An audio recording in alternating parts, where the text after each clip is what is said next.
আসসালামু আলাইকুম। সংবাদে আপনাদের সবাইকে স্বাগত জানাচ্ছি। আমি ফিরোজ তোহা। শুরুতেই আরবে কেবলস সংবাদ শিরোনাম। বাংলাদেশের সর্বশেষ গুরুত্বপূর্ণ আপডেট সংবাদে আপনাকে স্বাগত। শুরুতেই সংবাদ শিরোনাম, পরে বিস্তারিত। শুরুতেই জানিয়ে দিব, রাষ্ট্রের সাথে প্রতারণা করার অভিযোগে শাস্তি পাবেন ভুয়া মুক্তিযোদ্ধারা, বললেন ফারুক আজম।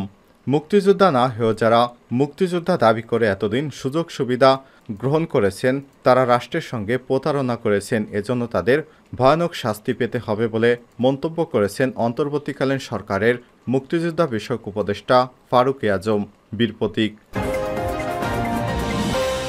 এরপর জানিয়ে দিব, ডিবি প্রধান হারুনুর রশিদ এবং বিপ্লবকে খুঁজে বের করতে হবে, বললেন বিএনপি নেতা ফারুক।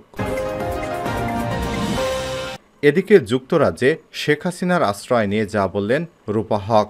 ছাত্রদের তীব্র আন্দোলনের মুখে দেশ ছেড়ে পালাতে বাধ্য হন শেখ হাসিনা।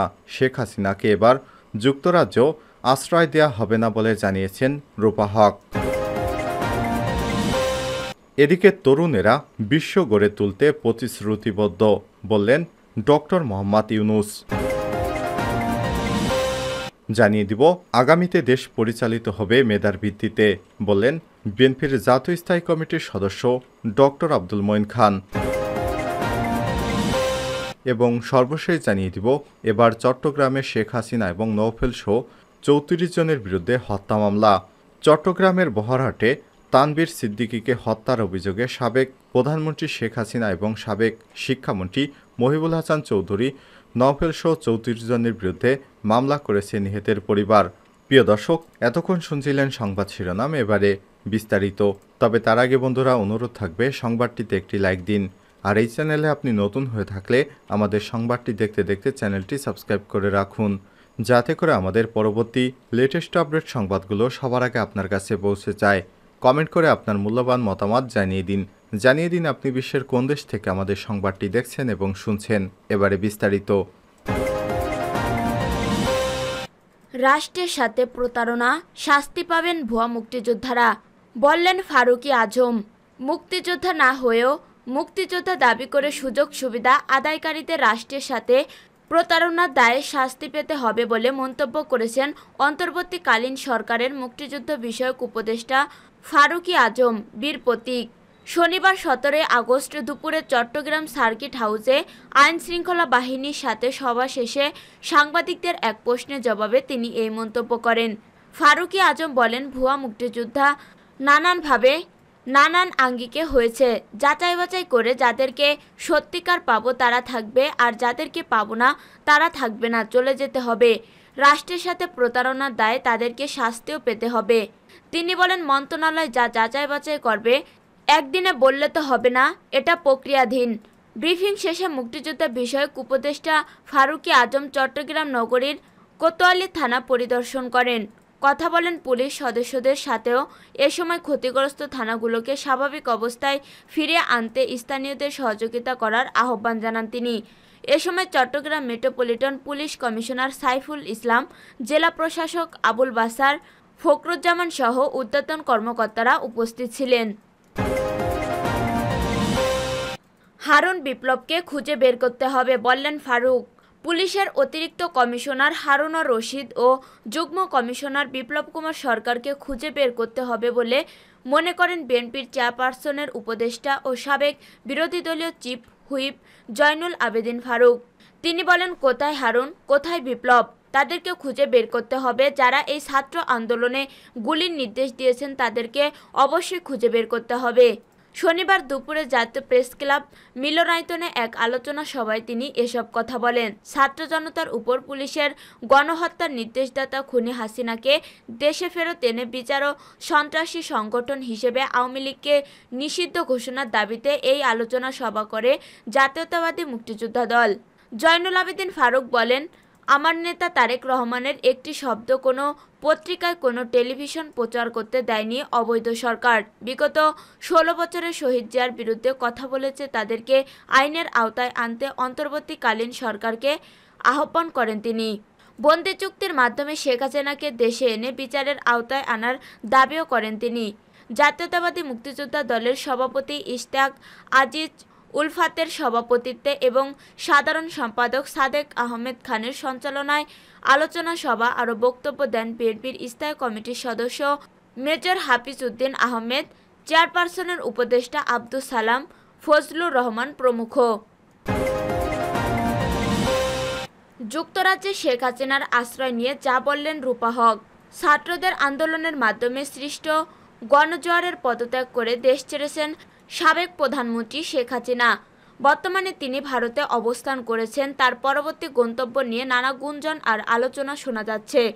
এমন পরিস্থিতিতে যুক্তরাজ্যে শেখ হাসিনার আশ্রয় নিয়ে মুখ খুলেছেন বাংলাদেশি বংশোদ্ভূত ব্রিটিশ এমপি রূপা হক। বৃহস্পতিবার 14 আগস্ট সংবাদ মাধ্যম দ্য স্ট্যান্ডে শেখ হাসিনার যুক্তরাজ্যের আশ্রয় সংক্রান্ত রূপা হকের একটি প্রতিবেদন প্রকাশ করা হয়েছে। এতে রূপা হক জানান, আমার সরকারের শেখ হাসিনাকে যুক্তরাজ্যের আশ্রয় দেওয়া সমীচীন হবে না। তিনি লিখেন, বাংলাদেশের নৈরাজ্যমান অবস্থা নিয়ে জর্জ হ্যারিসন গান গেয়েছেন। গত সপ্তাহে আবার তিনি সঠিক প্রমাণিত হয়েছেন। রূপা হক লিখেছেন, বাংলাদেশে সাদ্দাম হোসেনের ক্ষমতাচ্যুতির মতো একই ঘটনা প্রতিফলন দেখা গেল, যেখানে জাতির পিতার ভাস্কর্য গুঁড়িয়ে এবং কুশপুত্তলিক দাহ করা হয়েছে। এ সহিংসতা ঢাকা থেকে টাওয়ার হ্যামলেট পর্যন্ত পৌঁছেছে। রূপা হক ছাত্র আন্দোলনের মুখে শেখ হাসিনার পতনকে তিয়ানানমেন স্কয়ারের সঙ্গে তুলনা করে লেখেন, শেখ হাসিনা দেশটির আয়ুষ্কালের বড় একটি অংশই শাসন করেছেন। সর্বত্র তার পিতার ভাস্কর্য ও চিত্রকর্ম স্থাপনা নিশ্চিত করেছেন। তিনি লেখেন, আমি ব্যক্তিগতভাবে মনে করি ব্যাপক অজনপ্রিয় শাসনামল ও অভিবাসন সংক্রান্ত রাজনৈতিক স্পর্শকাতর নিরিখে যুক্তরাজ্যের সরকারকে এমন কাউকে আশ্রয় দেয়া বুদ্ধিমানের কাজ হবে না। কেননা আন্তর্জাতিক অপরাধ আদালতে তার বিরুদ্ধে বিচারের দাবি রয়েছে। বরং অনেক বাংলাদেশি তাকে দেশে ফিরিয়ে বিচারের মুখোমুখি করা উচিত বলে মনে করেন। এরপর রূপা হক লিখেন, বর্তমানে আমার বাংলাদেশি ভাই বোনেদের মধ্যে স্বস্তি ফিরে এসেছে। সরকারের বিরুদ্ধে কথা বলেই আর নিপীড়নের ভয়ের সংস্কৃতি নেই। আশা করি সেখানে গণতন্ত্র ফিরবে। তরুণরা নতুন বিশ্ব গড়ে তুলতে প্রতিশ্রুতিবদ্ধ, বললেন ডক্টর ইউনূস। টেকসই ভবিষ্যৎ বিনির্মাণ ও নতুন বিশ্ব গড়ে তুলতে গ্লোবাল সাউথের কৌশলের কেন্দ্রবিন্দুতে তরুণ এবং ছাত্রদের রাখার আহ্বান জানিয়েছে বাংলাদেশের অন্তর্বর্তীকালীন সরকারের প্রধান উপদেষ্টা অধ্যাপক ডক্টর মোহাম্মদ ইউনূস। তিনি বলেছেন, তরুণরা নতুন বিশ্ব গড়ে তুলতে প্রতিশ্রুতিবদ্ধ।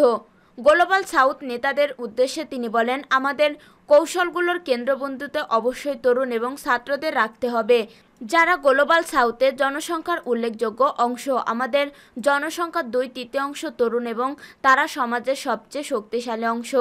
শনিবার 17 আগস্ট ভারতের রাজধানী নয়াদিল্লিতে অনুষ্ঠিত third voice of global south summit 2024 এর ইনগরাল লিডার্স অধিবেশনে ডক্টর মোহাম্মদ ইউনূস একথা বলেন। তিনি ঢাকা থেকে ভার্চুয়ালি সম্মেলনে যুক্ত হন। অন্তর্বর্তী সরকারের প্রধান হিসেবে শপথ নেওয়ার পর এটি ডক্টর ইউনূসের প্রথম বহুপক্ষীয় কোনো অনুষ্ঠানে যোগদান।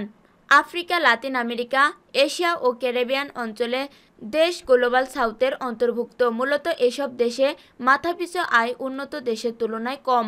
প্রধান উপদেষ্টা বাংলাদেশের তরুণদের প্রশংসা করে বলেন, বীর ছাত্রদের নেতৃত্বে বাংলাদেশে গত 5 আগস্ট দ্বিতীয় বিপ্লব সংগঠিত হয়েছে। আর জনগণের যোগদানের মধ্যেই এই বিপ্লবের গণ অভ্যুত্থানের রূপ নেয়, যার ফলস্বরূপ গত 8 আগস্ট অন্তর্বর্তীকালীন সরকার শপথ গ্রহণ করে। উল্লেখযোগ্য, ছাত্র জনতার প্রবল আন্দোলনের মুখে গত 5 আগস্ট শেখ হাসিনা সরকারের পতন ঘটে এবং এর মাধ্যমে তার 15 বছরের দীর্ঘ শাসনের অবসান হয়। আগামীতে দেশ পরিচালিত হবে মেধার ভিত্তিতে, বললেন ডক্টর মঈন খান। বিএনপির স্থায়ী কমিটির সদস্য ও সাবেক মন্ত্রী ডক্টর আব্দুল মঈন খান বলেছেন, কারো ইচ্ছায় নয়, আগামীতে দেশ পরিচালিত হবে মেধার ভিত্তিতে।